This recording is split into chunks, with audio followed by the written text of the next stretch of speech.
saya Bang, soal golongan darah. Ini mah konteksnya mungkin untuk para pengusaha pemula ya.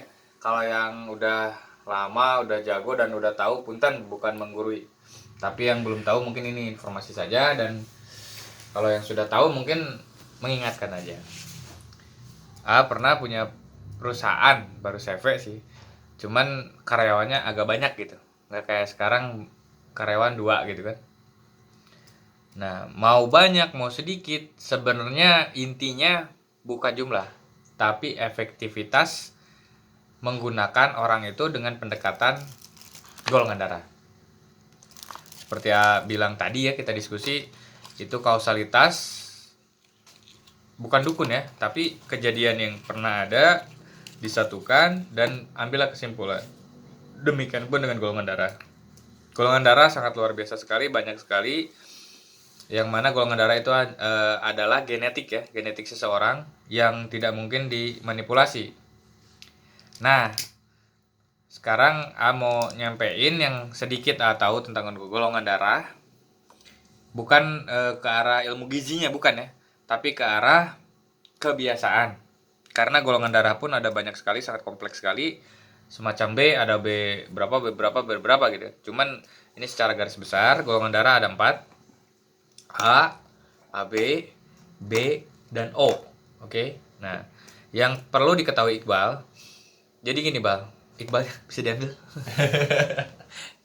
Jadi gini, Bal. Golongan darah ada 4. Golongan darah mempengaruhi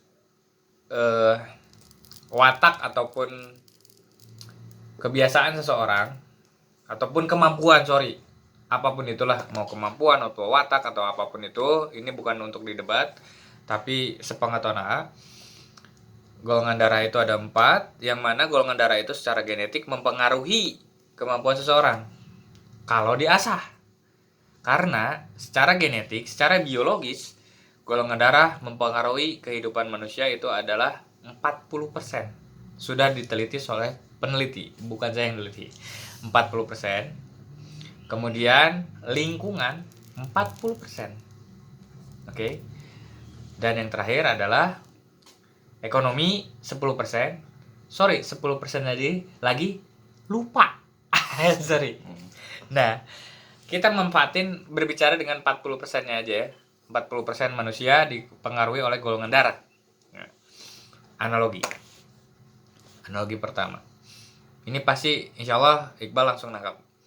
Analogi pertama, ada 4 orang nih yang biasanya ngajak itu golongan darah AB. Selalu ngajak, entah itu provokatif, entah itu pengajak atau PR ataupun apa ya, pengajak itu apa ya, marketing atau apapun itulah.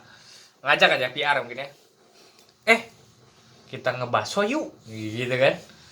Yang 3 lagi ini ikut semua, ngebaso. Tek.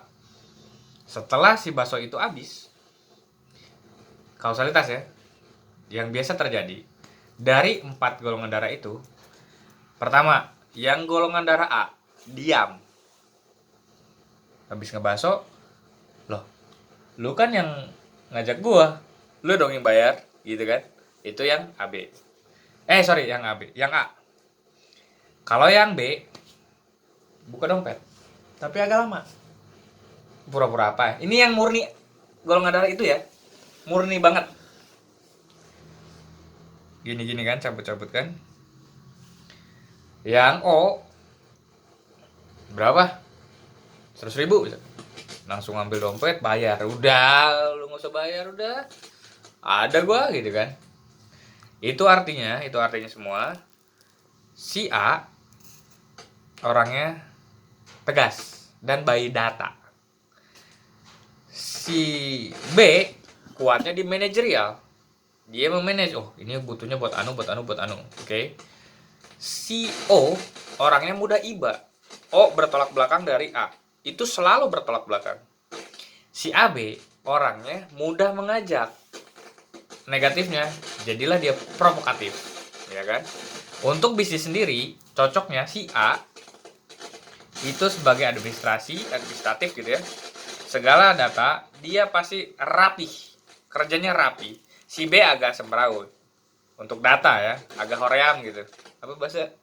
Agak males gitu ya, nyusun gitu kan. Cuman dia manajerial, makanya manajer bagusnya B. Ini murni ya. Belum lagi ada lingkungan tadi yang 40%-nya.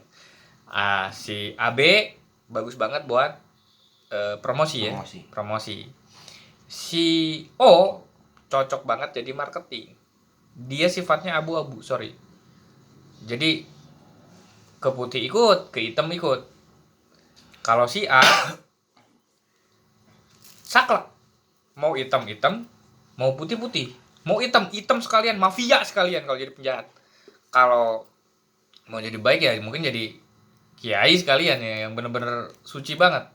Itu A kelebihannya. Kalau O marketing, ke hitam oke, abu-abu deh hidupnya. Oke. Nah ini sorry bukan diskriminatif ya, cuman ini fakta data. Sorry nggak bisa disebutin. Saya dapatnya dari Unpad dulu. Nah 40% lagi lingkungan yang mempengaruhi. Seperti si A gaul dengan O, ya hasilnya pun kadang jadi O, kadang jadi A gitu. Ini contoh kasusnya ada di Jepang sana, di negara Jepang. Di Jepang itu, misalkan tentaranya Jepang ya, pangkat sama, naik. Untuk jadi jenderal, itu kualifikasinya, oh ini prestasi sama, pendidikan sama. Yang terakhir dilihat adalah golongan darahnya, apa coba yang pas buat jenderal? B. A. Karena orangnya tegas. Contoh lagi, maaf sorry, misalkan PNS nih ya, Pemda gitu ya, sekretarisnya ada 2, ada A sama O yang bertolak belakang nih. Yang si A tanya ke kepala dinas, Pak Bos, berapa hari keluar kota dinas luar? 3 hari. Dibikinlah diketik 3 hari. Kalau yang O, kebiasaannya nih, maaf ya, bukan semuanya O begitu, kebiasaannya yang O, berapa hari bos? 3 hari. Oke. Diketiknya otomatis 7 hari. O bisa begitu. Kalau A tidak bisa. By data. Jadi untuk menipu 2 golongan darah itu gampang. Si A ditipu dengan data, si O ditipu dengan perasaan. Ayo kita main perasaan, gitulah. Nah, dulu saat perusahaan A lumayan agak besar, A pakai golongan darah itu dan tepat semuanya. Keren semua kerjanya. Tapi kekuatan finansial A tidak cukup dan alhamdulillah keburu bangkrut. Usaha udah tepat, tapi ya dilalahnya Allah mengatakan lain, saya harus bangkrut dulu karena riba. Iya kan? Jadi kalau mau pakai golongan darah monggo, kalau nggak pakai pun monggo, bebas.